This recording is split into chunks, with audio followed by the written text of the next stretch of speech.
सरकार योजना हूँ जो मैंने शिक्षित युवक घरे बस चाकरी पचर गोड़ाऊँ से निजुक्ति न खोजिकी निजुक्ति सृष्टि करेंगे से दिगरे केमी आगे दरकार से सब प्रकार प्रोत्साहन सरकार देवा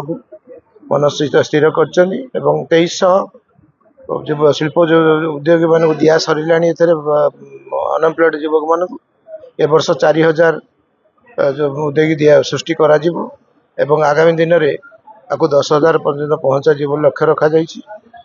आज आप देखिए बहु नुआ नुआ माइक्रो इंडस्ट्री कर छोट छोट इंडस्ट्री स्मॉल इंडस्ट्री वाला भी आसी कहार कोटी रु 10 कोटी 5 कोटी पर्यटन टर्नओवर है। तेणु बर्तमान नुआ युवपीढ़ी मैंने आम प्रशिक्षण देले प्रचार प्रसार कले से सब जापर ये दिगरे निश्चित आगे बोली सरकार इच्छा शक्ति अच्छी आशा अच्छी। बैंकर मैंने सब फाइनान्स करेंगे RBI गाइडलाइन अच्छी सरकार केंद्र सरकार राज्य सरकार सब व्यवस्था कर फाइनान्स टू आरंभ सब पूरा जमी फाइनान्स रॉ मटेरियल सब जोगे दिए। प्रधानमंत्री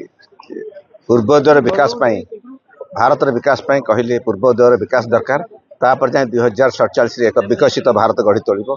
सिमिलारली आमर डबल इंजिन सरकार माननीय मुख्यमंत्री मोहन चरण माझी नेतृत्व में ओडिशा को एक विकसित ओडिशा गढ़ी तोड़ापी विभिन्न प्रकार योजना कर प्रथम हूँ स्टार्टअप जो जो युव उद्योगी मान विजन अच्छी इनोवेटिव आइडिया अच्छी ताकू इंडस्ट्री कन्वर्ट करके प्रोग्रेसिव मोड नेबाई आज जाजपुर जिलार लोकालाइज क्षेत्र में 5टा जिला और अन्य गोटे जोड़े जिला को लेकिन जो स्टार्टअप सम्मेलन होती समस्त बधाई जनाऊँगी नुआ नुआ उद्योगी मान केमी माने प्रोग्रेस करेंगे से आशा करुच्ची एक जाजपुर को पाखापाखि जिला को विकसित जाजपुर में परिणत करवा इंडस्ट्रियल रिवोल्यूशन हम। आज पूर्वोदय स्टार्टअप संगम जाजपुर जिले में आयोजन करा स्टार्टअप मान को प्रोत्साहित करने कि भाव में अधिक रु अधिक स्टार्टअप ओडिशा रे प्रतिष्ठा हम तार उद्देश्य नहीं आज एठी पूर्वोदय स्टार्टअप संगम आयोजन करा माननीय यशस्वी प्रधानमंत्री जो पूर्वोदय मिशन कथा कहती जे पूर्व भारतर विकास नहले भारतर विकास हो पार ना से पूर्वोदय मिशन रे ओडिशा को सब बेले प्राधान्य दि जाइए। आज ये पूर्वोदय स्टार्टअप संघ पूर्वोत्तर जिला 5टी बालेश्वर भद्रक मयूरभंज केउंझर जाजपुर जिला को लेकिन एठी अनुष्ठित करा विभिन्न प्रकार चर्चा आलोचना हम 2 दिनिया कर्मशाला हम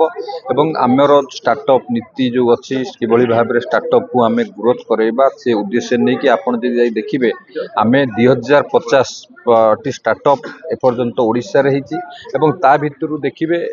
अधिक 1300 पाखापाखि स्टार्टअप रे महिला माने ही नेतृत्व नौ तो निश्चित भाव में या आहरी बढ़ाई 5 वर्ष में 5000 स्टार्टअप करने आम सरकार तरफ विभाग तरफ पदक्षेप नि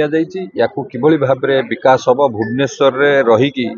सामग्रिक विकास करना तार लक्ष्य नहीं कि विभिन्न स्थान में ये कनक्लेव आयोजन हम किभली भाव में विकास हम स्टार्टअप MSME क्षेत्र में विकास हम ये सब हूँ सबुठारु बृहत्तम निजुक्ति क्षेत्र एवं ये क्षेत्र में विकास हेले माननीय मुख्यमंत्री जो लक्ष्य अच्छी समृद्ध ओडिशा ही संभव हो पार।